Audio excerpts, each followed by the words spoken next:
Okay, let's go. So in today's training, we're gonna talk about writing landing page copy.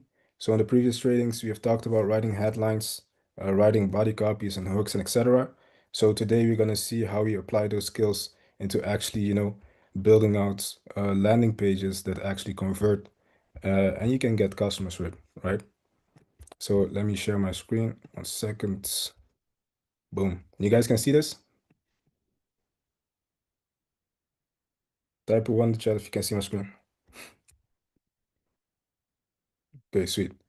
So, writing landing page copy. As I said, we talked about headlines, we talked about body copy, we talked about hooks and all of that stuff in the previous trainings. But today we're going to talk about the art of landing page copywriting, right? Because with landing page copywriting, we need to understand that it's a little bit different, right? So we need to structure it differently, and we do want to leverage like the same skills that we used with the headlines training that we talked about, and also with the body and all of that stuff, to be able to actually convert people and to show them the right path, into our landing pages and what type of actions we actually want them to take. So one thing that we need to keep in mind is that when we're trying to write landing page copy, we want to mimic the real life sales process. What does that mean? That the real life sales process actually has a flow to it, right? So you don't just start talking about like randomly about the call to action on your landing page or you know the features of your product. No, you actually first you open them to the idea, what you want to talk about, with them. Then afterwards you move into certain hooks or to inspire that or to increase that interest, right? And to actually show them what you can do for them in terms of having a solution to the potential problems that they have, right? And then afterwards you can have like your call to action and push them towards the action that you actually want them to take. And when we do this, we want to think of what we call, with the landing pages, we call this the steps of agreement, right? So the actual flow that we're going to talk about today on how you want to build landing pages is exactly that. So I divided it into 5 steps that we're going to talk about today to make it really easy for you guys to understand and to actually, execute on those things. But before we dive into this, I have one question like, who of you guys here have already been building, these landing pages? And what was the thought process that you guys had when building out, certain landing pages for maybe like a call funnel or a webinar even? Feel free to unmute yourself. Yeah, we have. And I would say mostly like seeing what already works. Like we modeled out your guys' funnels and stuff like that, Mhm. and then just repeat the successful action on that, and then really just like leveraging AI, watching like a lot of marketing videos about how you can just improve that. I also just modeled out Jeremy Haynes' funnel for his inner circle, and to the call funnel with Rick. So Yeah, mainly that, to be honest, just learning like why they do it in a specific way. yeah, yeah. I see. Now, and have you kind of noticed that there is a certain flow that they Yeah, move? yeah, yeah, Yeah. yeah, That you see like, okay, here they introduce us, right, and they actually build like that interest, yeah, and then afterwards they start like explaining what it actually is that they can help with, yeah, right? And then they go into like handling some objections, yeah. Like and then FAQ. yeah, Yeah, FAQ and all that stuff, and yeah, then afterwards they inspire you to take action, or yeah, the yeah, CTA exactly. call it. Yeah, So these are like basically the simple things. So that's why I told you guys today's training is literally straightforward. But I'm gonna break it down, into these 5 steps. So when we want to establish context and interest, you just have to think about, okay, wait, who are we talking to, right? And how can we make them curious enough to and interested enough to actually scroll down the page, right? That's literally the only thing that you want to do, right?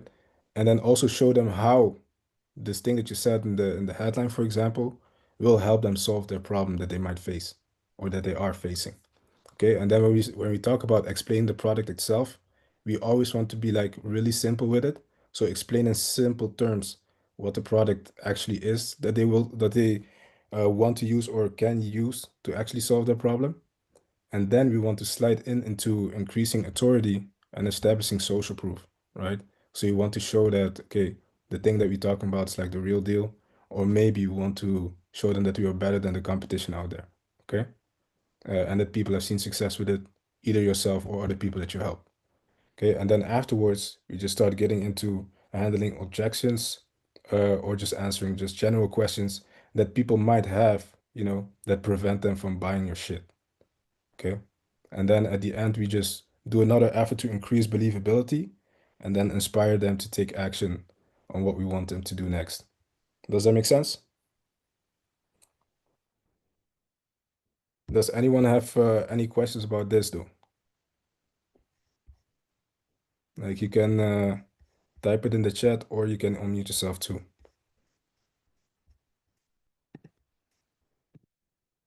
Okay. Would you say that some of these specific steps is used Replay? would you say that some of these steps are used inside of VSL, or would you say that all of them are like content on the page? Now, these steps is actually what you see in the entire sales process. Okay. Right. So also, yeah, also in the VSL, obviously, because the VSL, what does it actually do? It also explains the product in simple terms, or maybe specifically, maybe more specific, but also it increases the authority and establishes social proof. Because when you see if you sell, people always talk about, yeah, we've done this for this, we've done this for this person, and they scale to X, Y, and Z in this time frame, etc. But yeah, the VSL is literally also in the same flow. So it's actually the whole sales process that we try to mimic here. So that's literally the thing that you need to keep in mind is that okay, we just we just not put random shit on that page, right? We actually want to follow a certain flow or framework of the actual live sales process that we see, right? So yeah, that's that. So step one. This one here is just literally, as I said, establishing context and interest as well. So when we see this headline, for example, right, this is like from a company that has like how do you say that? Like they build like easy systems, I think also with AI, I'm not too sure, that help people that normally don't have a lot of capital or, don't have enough knowledge or some shit, or don't have enough money to pay like for an agency to generate like leads and customers for their business or help them do that for others, right? So when you look at this headline, they say what? New software automates getting traffic, leads, and buyers for you in a few mouse clicks. And then you see like the smaller headline underneath that, no design, technical skills, or prior experience is required. So you can see that's like also for beginners and beginner friendly. You can start getting customers clicking and buying today, right? So what does it do? This literally establishes, relevance and is relevant to people that, might not have enough money or they might not know a lot of how this shit works, right? But now it's made easy for them because they have a software that automates this shit just in a few clicks. That's what they say in the headline here, right? So what you want to do is that you want to specifically talk and get interest from these people that you want using your product, right? So the people that visit your page, as soon as somebody hits this page and is not interested in this shit, they won't even scroll any further, right? They'll just leave this page immediately. Does that make sense so far? I think it's pretty straightforward, right? Okay, sweet, sweet, sweet. So once we have done that, we just move on to step two. And this one here is not really that complicated neither. We just want to, kind of explain the product that we have just in simpler terms. And what we need to understand here is that usually in this section, we divide it and break it down into 3 to 5 steps that literally explains how our product or service works in terms of helping them get the results that they want, right? And the thing is, here you actually want to talk about one of the main reasons or the biggest features that your product has, that can help them, right? And you can even show them like maybe how it looks like when they start using your product, or how the onboarding process will look like, right? So it's literally like a straightforward breakdown, you know, of what your product actually does. Okay, so they know. Does anyone has any questions about that, about this? Because I will show you guys some different examples of how you can go about creating this section, right? And what actually needs to be in it. So what actually needs to be in it is just literally, you have to think, okay, what are like maybe the main reasons that they need to know, or the main features that they need to know about my product or service? That's kind of like the most important for them to also keep scrolling and be more interested in actually buying your shit. Okay. So as you can see here, I have another example. This here is kind of similar to this one, but the only difference is that this one, they have like really strong visuals, right? So you have really strong visuals, and then they have like a headline on what it actually is, right? This one here is kind of like divided equally, so text and also visuals to explain the product. And then this one, this one is like heavy text based, right? And I think you guys might have seen, different kind of landing pages just like that. When you scroll down, it's like, okay, they start explaining like step by step how that shit works. And then you have like different variations on how you want to kind of build it out for yourself too. So depending on the audience as well that you're selling to, you can choose between these three options on how you want to uh, actually execute on building that, right? Does anyone has any questions though before we move on? You feel free to unmute yourself. Siker, go ahead. Yeah, man.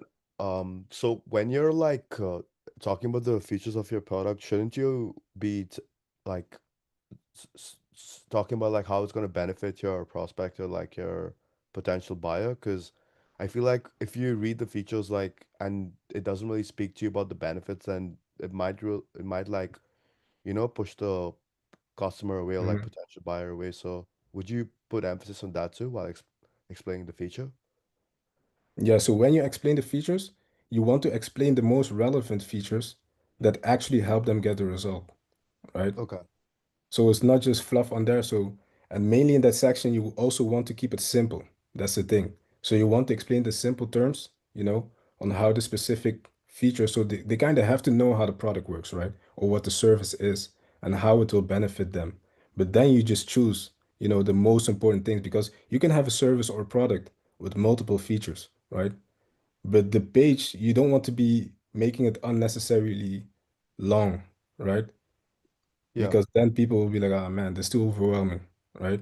So you want to be putting them, yeah, maybe the three or four biggest, you know, things that they need to know on how the product works and how it can help you, or how it can help your ICP get the results that they're looking for, Okay. Got it. right? Thank Okay, sweet. And then step three, this is also pretty easy. This one here, we just want to focus on increasing, the product authority and building social proof, right? As I also have said in the past, with social proof and testimonials, you have different kind of levels to how you want to present that shit. So what we can do is like the most that we actually want to do is like video testimonials, right? These are like the strongest ones, right? Because that increases the believability on another level. So the whole key here and the whole point in this section of the landing page is, firstly, you want to have that social proof, but also the believability of that social proof needs to be up there. Because let me show you guys like, I will show you guys afterwards like a bad example, right? Um, I will show you guys a bad example of social proof, what you don't want to use. And it kind of looks nice, right? But that's not our goal here, right? We want to make it believable. That's the whole point. So when you see, for example, like a screenshot as here, from somebody that just literally had a win, well, how believable is that? You just literally took it from where you got that comment from, right? What you can also use if you don't have that, you can use literally like authority figures or like institutions with like a big authority in the space or the specific industry that you're in. Maybe some studies from like a medical company, that's respected in the space. And then you just use that. right? If you're selling like a certain supplement, or you have like a gym client that has a supplement that he sells, you can be like, okay, we can use this study from this university or this medical institution that shows, with actual proof from a laboratory or some shit, that the product that you have or the supplement that you have is better than everything else that's out there. Okay? So that's literally what you want to be focusing on this step three of this section. It's literally, okay, how can we increase the believability of the social proof that we have? And even if we don't have like client results or other stuff, well, then you just have to get them. You already know how to do that. But also, okay, what type of studies or articles from trusted people or trusted platforms are out there that support my claim, you know? So these are the things that you also want to be thinking with for yourself or for your clients, right? Is everyone still following up until this point? And if you have questions, just put up your virtual hand and unmute yourself. Okay. So, and the bad example that I was talking about is, for example, this here, right? When I see this, like, okay, yeah, it looks nice with the colors and this and that, but it's like, okay, you just have the name here, like Ellen F, Marie E, and then just a bunch of text. And this might be like a real testimonial, but the way that it's presented, like everyone would think like, okay, it's kind of like, you can just type that shit, right? Like if you see this, and be honest, guys, like somebody tell me, please, if you see this, it's like, okay, how fast will you scroll past that shit? Super fast. Type it in the chat. 2 seconds back. That's what I'm saying. It's like, bro, this is like, okay, even though this might have been a real thing that they said, the way that you put it out there is like, okay, this doesn't look believable at all. Like somebody can just type that, right? But with the others, what I showed you, like with the screenshot or literally with a video of the person literally talking, right? Um, with you, or like a customer client testimonial where they say, you know, how their experience was, or what they've gained in the period of working with you, or the experience that they have with the products that you sold. That is like really, focusing on the believability of stuff. Because this here, what you see here, this is social proof still. It is, but it's not optimized for believability. Okay, so that's what you really need to look out for. And sometimes you can have like arguments with, like, maybe if you have like a funnel builder or another production team that want to do it this way, then you have to tell them like, okay, even though the screenshots from the Telegram or from WhatsApp or from Facebook, doesn't matter where it is from, doesn't look that good, because to be honest, it doesn't look that good. But that's where the comment actually came from, you know? That's literally, nobody can work around that shit, you know? But that's where something you really need to be clear on. And with the proof, it's actually a big, big, big, big factor, right? Especially if you guys have like an info offer or even something else, right? Like the proof is all people care about these days. If you have something, because everyone's throwing out claims, but if you have something, right? And you don't have proof, you all know, like we all started somewhere. You know how difficult it can be if you have nothing to show for, right? So yeah. And then this next step here, step four, this also a really important one. This is literally for you guys to handle objections and answer questions, right? And there's two ways that you can go about this section here. You can have like a FAQ section, right? Where you just have the common questions that you get or common objections, and you just answer them in there so that people, can do their research literally on your page instead of them going out and doing the research on their own. And what's really good about this here is that for the people that have really, like, really, really a lot of objections or a lot of questions that they need to address, this one here, I recommend doing that, right? because otherwise the page will be unnecessarily long. Because what you see here on the right side, here we have the FAQ, right? You get all your questions answers fast. But here, this is the second, thing you can do is literally create like separate sections with the questions and the answers, right? And then it will look something like this. This from the same landing page that we had in the beginning. And this here, although it kind of looks nice, it's like, let's say you have multiple questions, like more than 4 or 5 questions. You can be scrolling all day, right? People don't want to do that. So this one I recommend doing when you don't have a lot of questions that need to be answered or objections that need to be addressed. Then you can use this here. It kind of looks nice, but even for me personally, I would lean more towards like a FAQ, right? But depending on your guys' preference, you can go both ways. But I recommend the FAQs because that's really easy.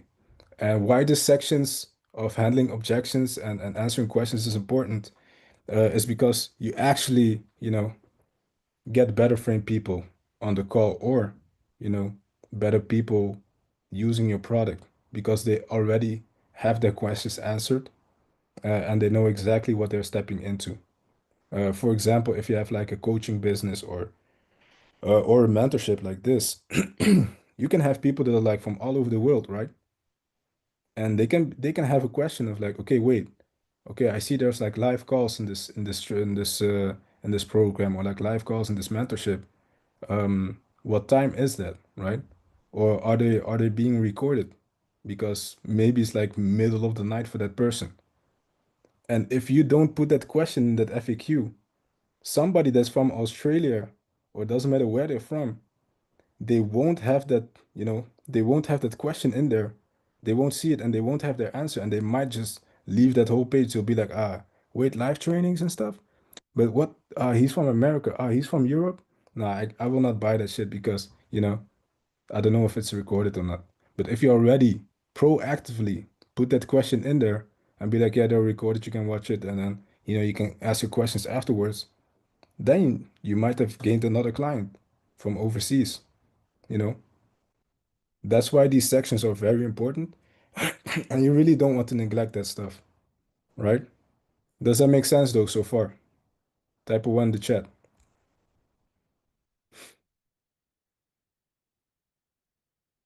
I Okay, had a quick cool. question about the testimonials and all that.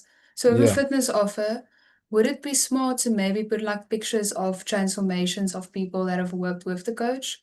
Because I was debating between putting on testimonials, like videos, or putting on like that, because the results speak for itself, actually. yeah. Especially with the fitness stuff. Mm. That's the If you have good results like real life results like that, that's the best way to do it. That's the equivalent of having like a video testimonial. On the scale of 1 to 10 with testimonials and the power level of the testimonials, like literally a before and after picture, that would be crazy, you know? Like you Yeah, should. because I put that on his landing page with like a story of them, like their story about how they were busy, but they still managed to achieve these results. So I Mm, was mainly mm. focused on that. Yeah. Yeah. No, no, for Okay. sure. You have to put that in there. You have to. Like, and Okay. also with the timeline and all that stuff. Oh Mhm. yeah, I'll Good definitely question. add that. Yeah, perfect. Thank you. Yeah. No, no, good question. Good question. Uh, Anyone else questions about this before we move on to the last part?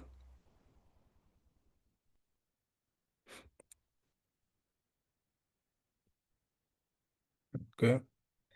So yeah, and then step 5, this one also pretty straightforward. Here you do your last effort of increasing the believability. So you want to use all elements, of social proof that you still have. You can put it in this section too, and you also want to inspire action heavily. So this is actually like also like a CTA section, almost where you want to inspire them to take a certain action that you want them to take. You want to have like the clear CTA on there. You also want to have like bonuses, limited time offers, and like a final reassurance with the key benefits that your offer has. So as you can see here, they said like here what you get today, right? So not tomorrow, not next week, today. is X, Y, and Z access, 24/7, all these other features. Like these are like, at the bottom of the page, some last efforts to get them to take action faster. You also want to create like urgency, because you want them to take, you want to inspire them to take action immediately. Here as well, try it 100% free. Here special bonus, and also with like a timer underneath. And that's literally what you want to do like in step 5. So this is literally the breakdown, right? On how you want to create that certain sales process flow when you're thinking and when you're executing on building these landing pages, right? So I think it's pretty straightforward. Does somebody has any questions about this before we move on to the summary? Okay. So yeah, so how you actually want to implement this, you need to understand that not all landing pages, you need to necessarily have these 5 sections, okay? So it's literally depending on who you go after to, what your audience actually needs, and what the action is that you want them to take. Because let's say you have like a coach that's selling like a Airbnb offer, you know, we might just build like a landing page with a VSL, right? Without all the other 2 sections in there. Maybe like the social proof section, but then that's it. Why? Because we're selling like an information product. So we're trying to optimize for them to watch that VSL. So we're not gonna be overwhelming them on the page with all that stuff.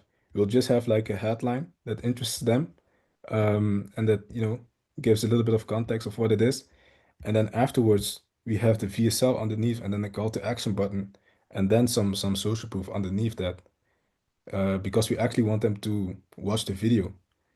And if they don't, then we know exactly like, okay, this is not the person, you know, that needs to be seeing this page.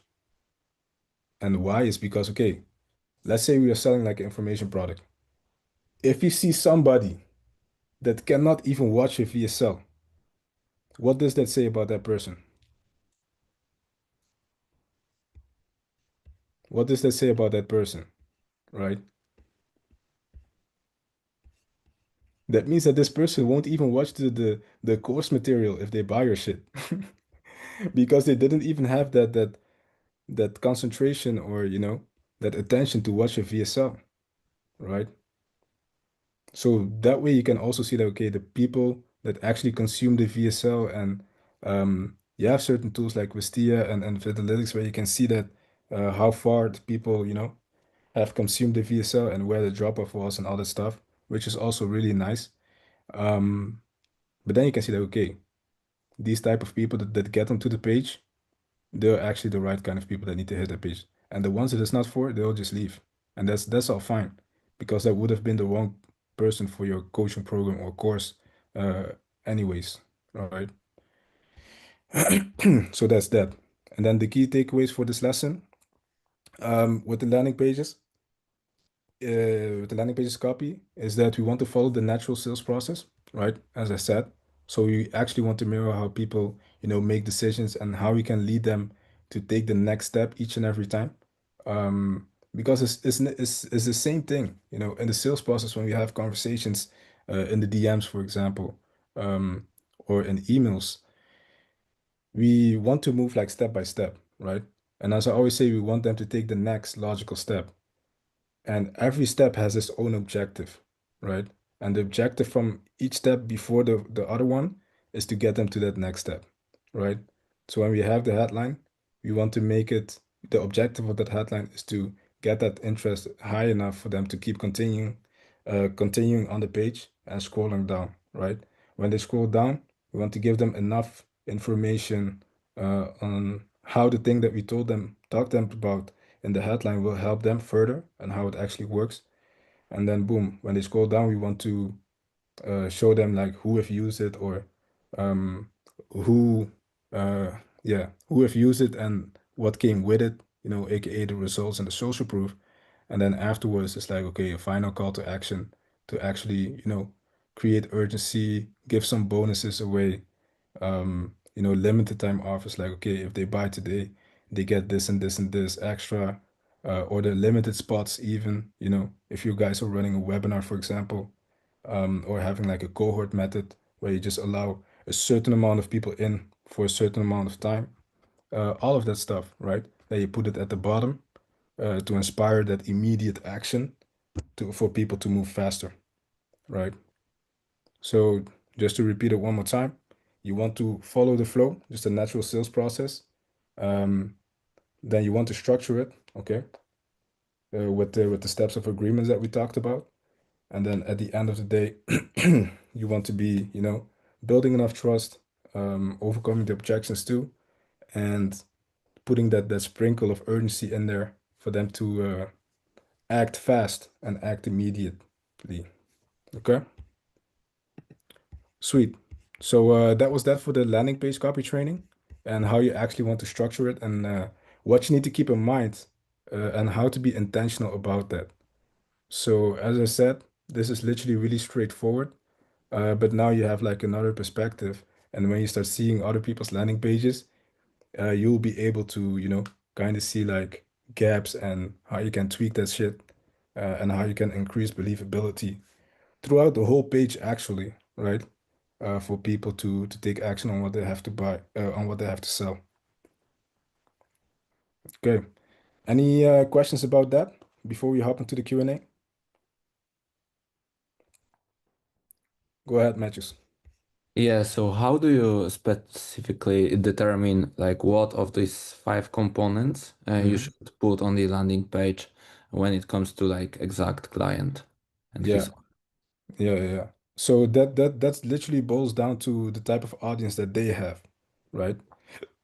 So you have to kind of see, okay, what is the audience's needs and what is the specific action that we want them to take, right? Mhm. Let's say if I have like a client that's selling like a real estate offer, like a coaching program on for people to teach them how to do real estate. Doesn't matter what type of real estate. Then I usually want people that are at a much higher level too, so they don't need all of that fluff, and we can literally inspire them to take like a specific action, which is watching a VSL, right?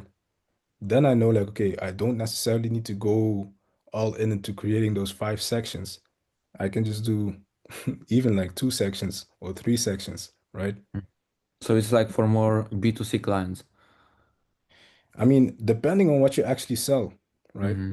Let's say if you sell like a product, well, then you kind of need like a longer page with those Yeah. 5 sections to show how your product, maybe like a supplement is different than all the others, you know, and then you can have like a more extensive page. But it's really that's what I'm saying, like in the that's why I said at the end of the summary, it's like, okay, you need to tailor it to the specific audience, Hmm. right? So it's Yeah. not just this is a framework for you to know how it usually is done, but obviously you need to tailor it to specific needs. Yeah. And I remember also never that, do too much though. Like don't do unnecessary stuff. yeah. You sent me like last week this funnel breakdown that Daniel did on the Q&A. Hmm. And he told something that you need to put call to action, like every other scroll. Like if someone's scrolling down, uh, there should be Yeah. a lot of call to actions. Yeah. So basically what this means is that let me show you if I can. Let me see. That means that you know how you have the first page in front of you, and then at the bottom of the page, you want to have the button, right? But the button needs to be in the first screen. Um, uh, I'll just go back to this example real fast here, so you can see. You cannot see the whole button, but because I took a screenshot, obviously. But here you had the button, but this was literally the whole screen of the like the screen of the computer, the desktop, and then the screen was like the call to action button, right? So you actually want to show the call to action button to them without them actually needing to scroll, right? And then when they scroll, then they need to see another one, and then at the bottom also another one, for example. So let's say after every other section, I should put like this call to action Yeah. It button. just needs to fit in the screen. Mm-hmm. Yeah, it just needs to fit in the screen. Then you can just literally put like a call to action button. I think you might have, you might have like two call to action buttons or maybe three, something like that. Okay. No, no, good question. Good question. Anyone else? Any questions about this? Yeah, is there like because to me it looks like a homepage rather than a landing page. The specific example that I showed? Mm-hmm. Yeah. No, it doesn't matter. That's just the layout of how it is. Because you will see there's no navigation, right? And the Mm-hmm. navigation is like when you have like a website, you have a navigation and when you can click it and then it just comes down, then you have home, about us and all the stuff. Like with landing pages, you usually don't have that. You can though if you want, but I don't recommend that because you don't want to have people going all over the place. Let's say that, right? Yeah. You want them to take a specific action. Like if you put something in there, it needs to support, the fact that you want them to actually click on that button or to watch the video. So don't let them be distracted or nothing, right? But in terms of like with the FAQs and all of that, that's just making it easier for you when they actually hop on the call or for them to actually make a decision to buy what you have to sell. As I said, with like the example with the FAQ section, right?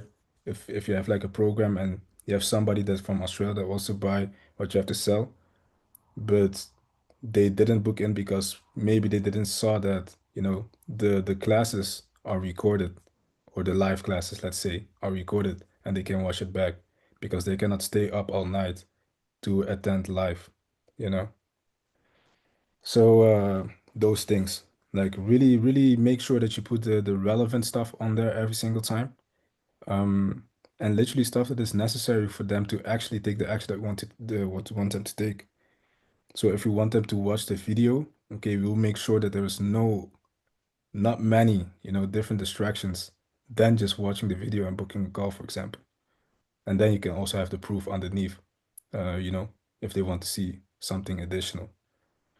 So as I said, don't do unnecessary stuff, but usually most of the time it's, it's divided into these five sections, and you kind of have to know how to do that when you have certain clients that require, you know, that type of structure.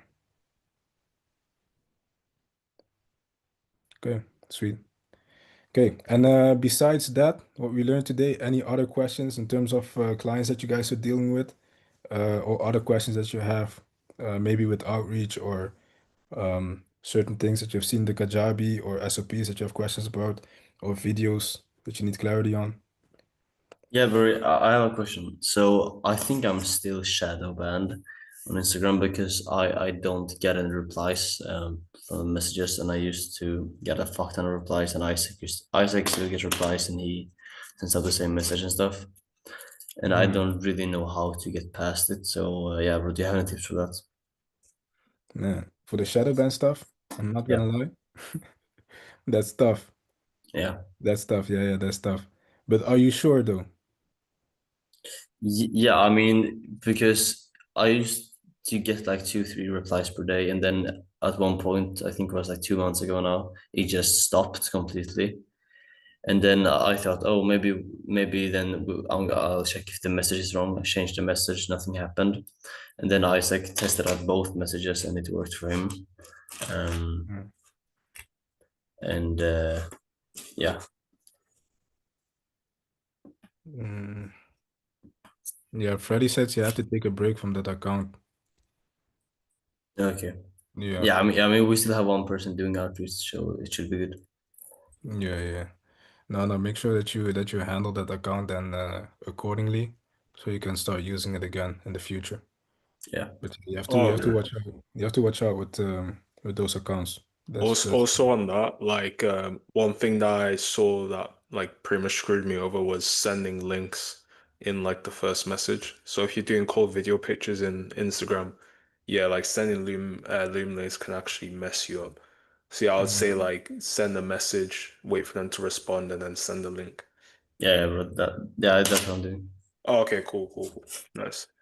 Yeah. Yeah. And then like on top of that, probably slow down a little bit on the follow-ups because that's another thing that I found that messed me up as well. Okay. Thank you, man. Got you, bro. Yeah. And I think something with with the amount of time and the amount of messages you send, you also have to watch out with that too. Not that they will think that you're like a bot or some shit. So you have to watch out with that as well. But normally, bro, normally you should be fine. Because I don't think like how many messages do you guys send on the daily? We used to do, I think, 12, no, 15. Yeah, that shouldn't be a problem, man. Yeah. And when you guys send a message like that, is the first message usually exactly the same, or how does that look? Yeah, the first one is usually the exact same. Yeah, you have to watch out with that too.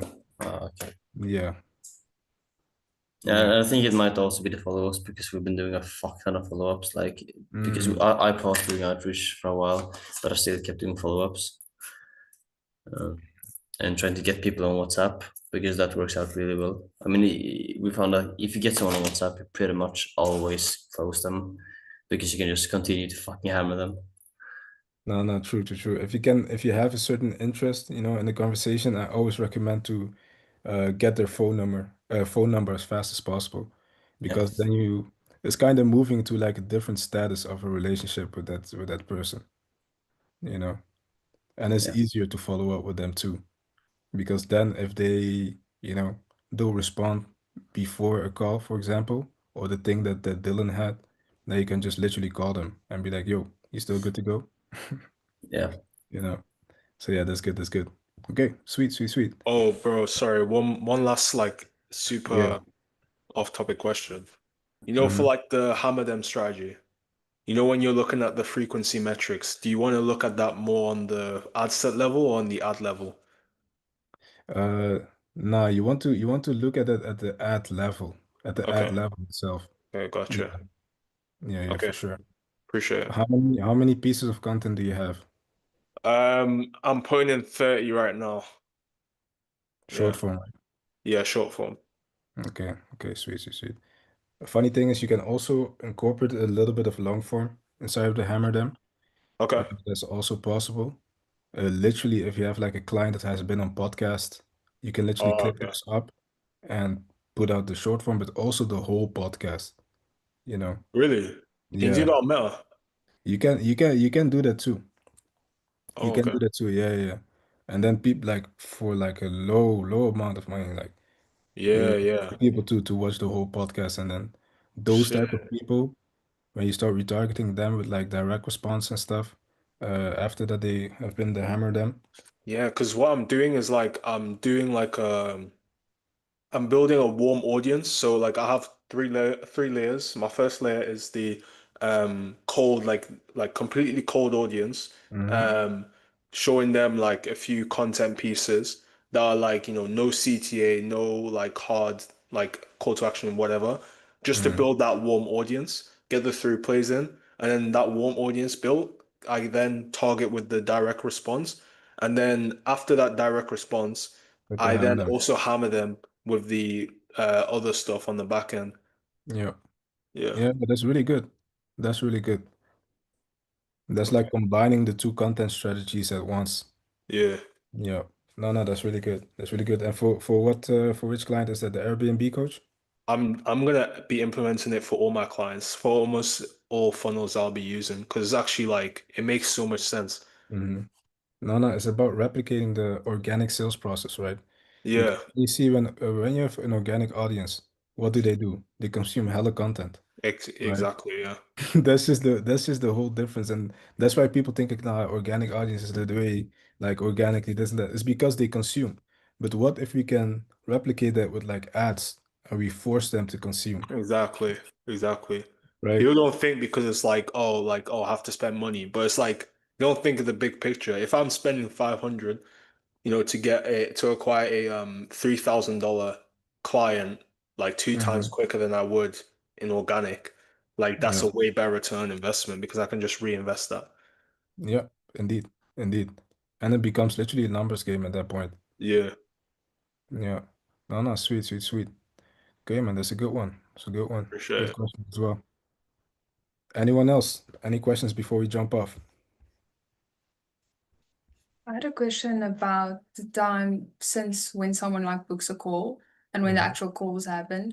Mm. I'm not always sure what to send to them because sometimes I send like my YouTube videos, which I give some free value, and I want to shoot more videos tomorrow, but I'm not sure like what else to send to them to not be like annoying also, that sort of thing.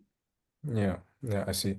Now, mainly the thing is, and I know that for you, you don't have a lot of volume right now, but mainly when you have like a lot of calls coming up, and you see like main objections, just keep popping up, or like even that's like your FAQ section, but then with the conversations and the sales process when you want to book a call, you want to send videos or maybe like documents that answer a certain question, right?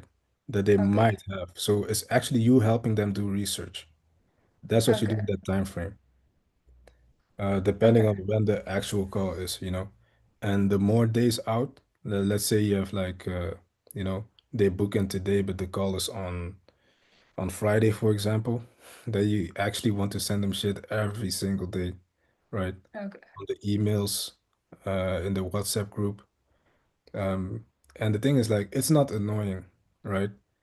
You just need to frame them correctly. Okay, you just need to Okay. frame them that they can expect this type of information to come their way. So when they Okay, book makes in, you'd be sense. like, yeah, hey, congratulations, you know, you booked in this and that. Sort of like a confirmation, but then you just do it like manually, through IG or on WhatsApp. You should have him on WhatsApp or her. And then you just frame them and be like, hey, what I'm gonna do, the reason that I put you on WhatsApp, is because I'm gonna send you some additional information, you know, on me, on my business, on what we actually do for people, and you know, common question that we get, so I can help you do your due diligence, and that we have like an efficient call when it comes time to, you know, hop on a call, right? Okay, yeah, that It's makes all about how sense. you frame them if you don't want to come across annoying.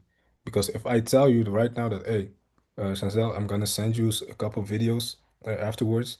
It's about X, Y, and Z, and I want you to watch it. And then tomorrow, you know, I might be sending you an additional document that explains that as well.